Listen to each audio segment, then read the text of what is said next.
Hi guys, Naomi here. Today in Sunday school we're going to talk about bread.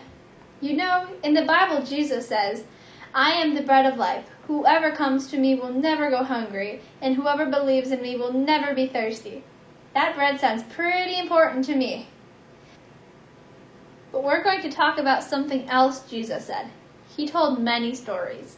He wanted his followers to understand all about his Father and why he was here. We call his stories parables. This parable was about a woman making a loaf of bread. In Matthew 13:33, he says, "The kingdom of heaven is like yeast that a woman took and mixed into about 60 pounds of flour until it was worked all through the dough." So what is yeast anyway? Yeast is an amazing thing. It might not seem that yeast does too much, but if you have ever seen a baked loaf of bread with yeast and a baked loaf of bread without yeast, you can see how much of a difference the yeast makes. You only need about a teaspoon of yeast for a whole loaf of bread. But how, you might think, does a teaspoon of yeast transform a whole loaf of bread? That is where the science comes in. Let me explain while you watch my mom make bread. She combines water, sugar, salt, oil, yeast, and flour. Watch as she mixes them all together. All living things need energy to live, move, and grow.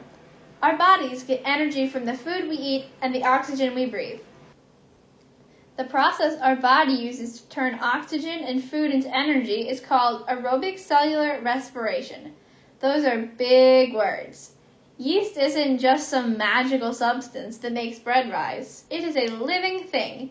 Yes, yeast is a fungus, so it's kind of like a cousin to mushrooms, except much, much smaller. Unlike you, yeast does not need oxygen to create energy.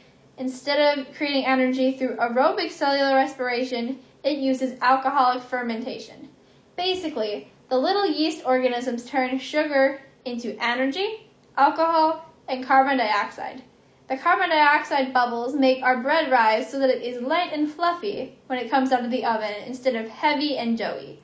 When my mom bakes the bread into dinner rolls, they continue to rise in the oven. Jesus compares the kingdom of heaven to yeast. If even a few people go into the world and share Jesus' message with their friends and neighbors, the kingdom of heaven can grow. If those friends and neighbors share Jesus' message with their friends, the kingdom of heaven grows more and more, just like a toasty, warm loaf of bread.